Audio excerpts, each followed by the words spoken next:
Well, good morning. Had some battery issues last night. I woke up at 5 o'clock. It's 6, almost 7 o'clock right now. I woke up at 5 o'clock. It was starting to get cold out, or cold in the camper, I should say. So I thought I was running out of propane, and turns out that wasn't the case because I went to go start the generator and that wouldn't start. So luckily the van battery started, or I'd be stuck here right now freezing. But so yeah, the battery, accessory battery, went dead.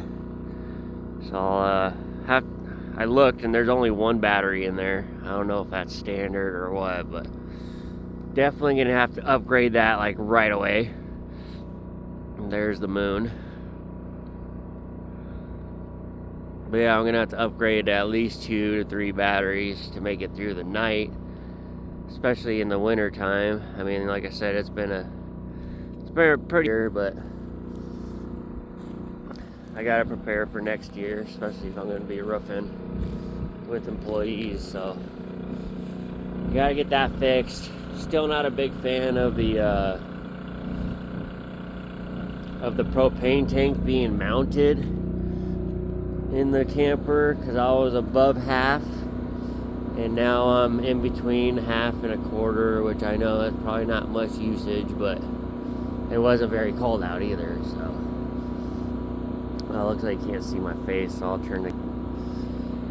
But yeah, and then my other phone battery died, the one I was actually videotaping on. So I guess this is going to turn into a 3-part video for a 2-day trip, which is unfortunate. So it looks like I got some work to do. Gotta do some research, find out what kind of camera is best for this, or whatever you guys use. I'm not sure yet. So that way I don't have to keep on cutting it off and doing a 3-part series just for a 2-day trip or a 1-night trip. Yeah, you can see the city way down there. But yeah, that's what happened last night. Other than that, it was pretty comfortable until the heater went out. I'm not sure when the battery died. But yeah, I'll have to put extras in.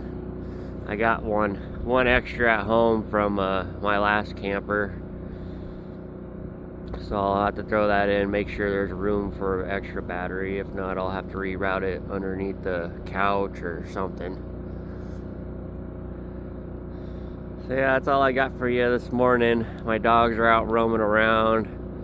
I think we're gonna pack up and go to the sand dunes this morning. Hopefully no one's there by that time. We'll go hang out there for a little bit, and then we'll head home. I don't know if you can see oh, that's way too close. Farther. Wait, see that light way out there? That's Red Lodge Mountain. They're grooming the ski paths right now, or the slopes, whatever you want to call it. But yeah, that's the plan. I'll get back to you. Hopefully this phone don't die. So another thing I just remembered, other than the battery dying, I kind of wish the generator was on some sort of timer, or you could put some sort of timer on it, because I'm one of those guys that likes to fall asleep to the TV on, and obviously you can't do that because then you'd run yourself out of gas. In my old camper, I just had a separate generator, just a Harbor Freight Predator, and we just let that sucker run until it runs out of gas at night, which would be around like 1 o'clock or something like that, which is actually kind of nice. I like that. My uncle liked it. But on the other note, I mean, I probably ran the generator for, I don't know, maybe 3 hours last night, maybe a little bit longer than that, but it didn't really use too much gas. We're still just under 3/4 of a tank, so that's not too bad. put about 130 miles on yesterday. See if we can get a view of the Beartooth Mountains here again.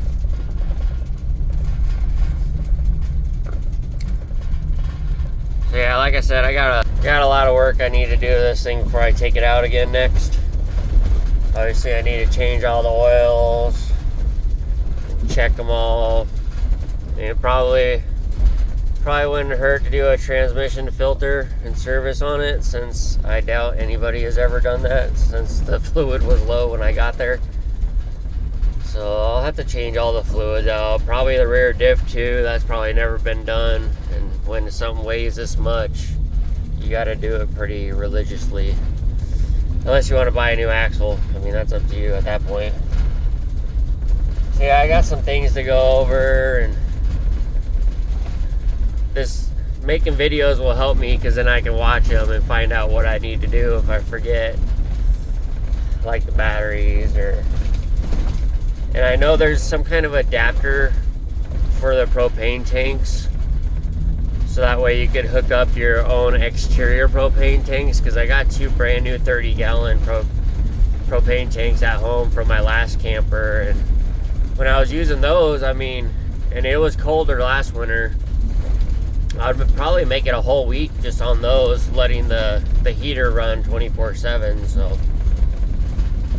So I might look into that as well. And some timber and bump stops, so that way I can go off-road a little bit better. And obviously I need some new leaf springs. So yeah, I'm not only making this for you guys, but I'm making it for my own history, so I can look back and remember what needs to be done, and so I can make good memories that I can actually look back on, instead of trying to remember them and forget, because I've been so many places in my lifted van that I can't even remember where I've been. So this should help for my own history's sake. I don't know what they used to call that back in the day, memory book or something like that. But yeah, that's the main reason of doing this.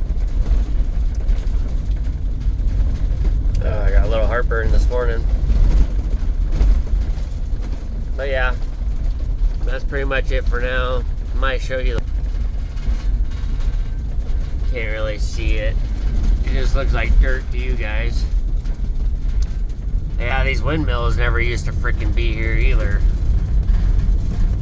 And I doubt they're doing anything. Yeah, let me make it, unless I think of something else, let me make it to the sand dunes and I'll be back. I just remembered that the windows are still only single pane, and man, do they suck.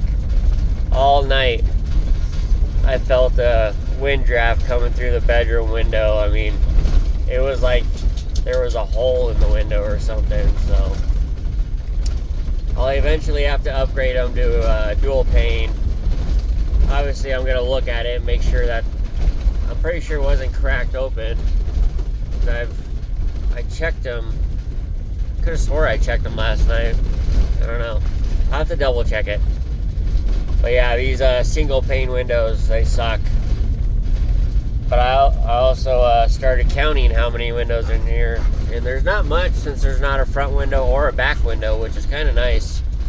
There's just these 2 main side windows in the living room, and then 2 windows in the bedroom. And obviously, oh wow, yeah. I thought there was windows up in the cab over, but I guess not. That's actually pretty nice. Should make it, a little bit cheaper to put dual panes in. So yeah. Oh yeah, and another thing. The bathroom apparently, get down. The bathroom apparently has no heater in it. So even when the heaters are running, I walked in the bathroom and it was freaking cold in there. So I don't know if I can maybe access some ducting to run some into the bathroom, or I I'm assuming they just expect you to leave the door open the whole time. I don't know. I'm not a big fan of that. I know my old camper had flooring, duct flooring right into the bathroom, and it was really nice. I don't know why you wouldn't put a heating duct in the bathroom where there's 2 water sources. I mean, that doesn't make any sense. That's just asking for a problem. So I'll have to look into that too. Another thing, I just want to point out a couple of my pet peeves that absolutely drives me crazy. That's pretty much uncontrollable because it's an act of nature, unfortunately, but high winds, that drives me absolutely insane. And washboards. I absolutely hate washboards. I wish there was a way to permanently get rid of it other than paving the road that costs, I mean, a road like this would cost millions of dollars. So obviously that's not doable. But yeah, those are my 2 biggest pet peeves. I just wish there was a way. I mean, some of these washboards, they get so freaking bad, I just don't understand. How does that happen? I guess I'm gonna have to YouTube it. Maybe someone has figured out the science of why washboards happen. And maybe it's something to do with the way we drive or the way we're braking. I don't know. If it's preventable, I'm gonna find out how to prevent it. And I will spread the word. Trust me. Well, made it to the sand dunes. Looks like they've put in some work since I've last been here. They even named it. It's called Darnell Hills Recreational Area. Interesting. It looks like someone made some a loading dock out here as well. But man, do I wish I still had my dirt bike, or, well, not really, I sold that on purpose, but I wish I had a Stark Varg so that way I could rip a little bit. I haven't rode a dirt bike in, God, it's been almost 2 years now, or at least 2 years. Yeah, the hills go all the way up there. There's a backside to it. There's some jumps over here, small track over here. Oh, they even dropped off some more railroad ties. That's interesting. They're definitely updating this place. I know when I first found it, there was no signs, no nothing. You could barely even get in here. It was so rutted out.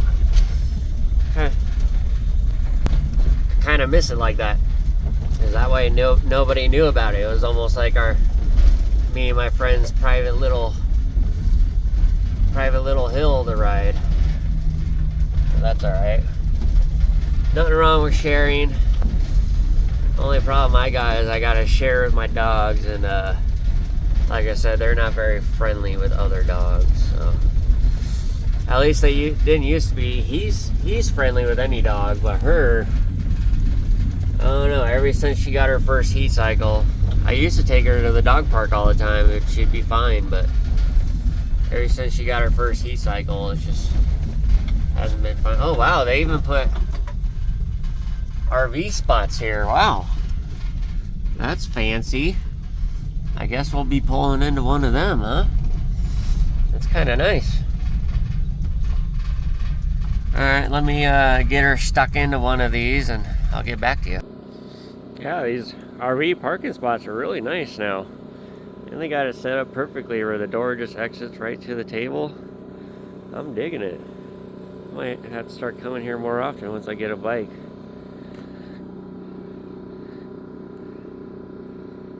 Look at all these trails. There's a lot more on the backside. But there's so many ways to take up the hill. It is crazy. Still a little chilly out here. It's warming up though. It's probably about 30 degrees. But yeah, I'm just cooking myself a breakfast sandwich, and we might hang out here a little bit longer. Let the dogs do their thing.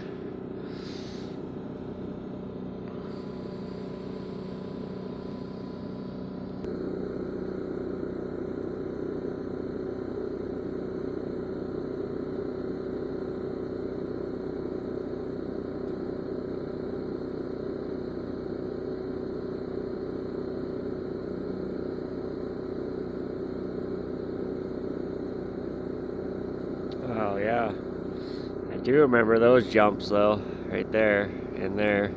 Those are really fun jumps. You can get some real good air on them.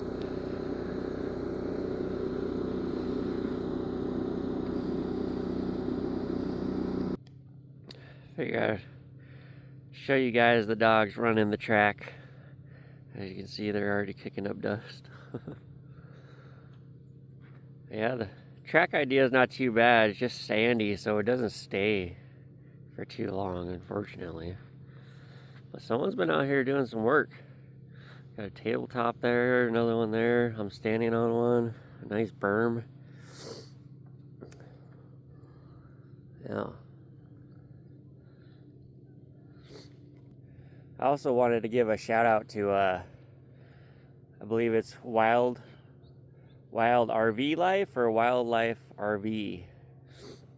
Can't remember, but Craig and Victoria, you guys motivated me to start my own channel. That and Kenny of all trades with the truck camper, he also inspired me to make my YouTube channel, so I just wanted to say thank you guys.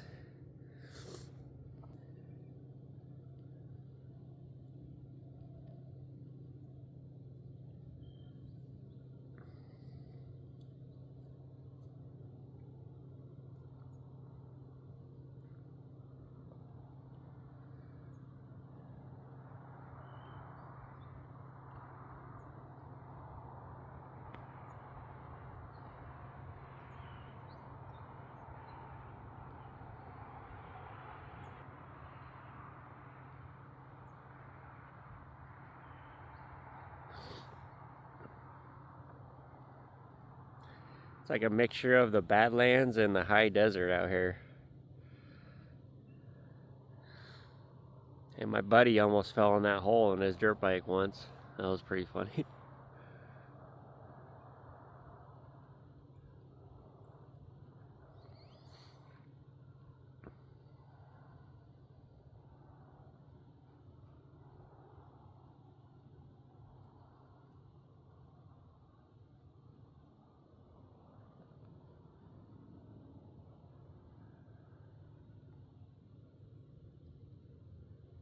There's also a shooting range over there for anybody interested in that.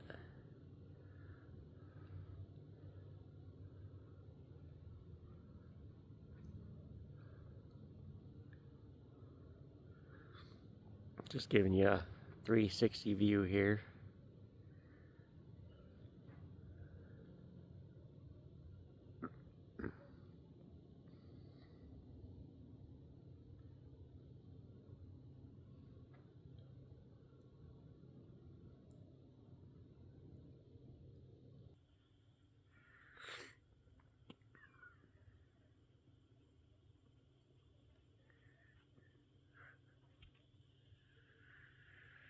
So yeah, that's going to be the end of this video. It's Sunday, so I gotta get back home early to get ready for work.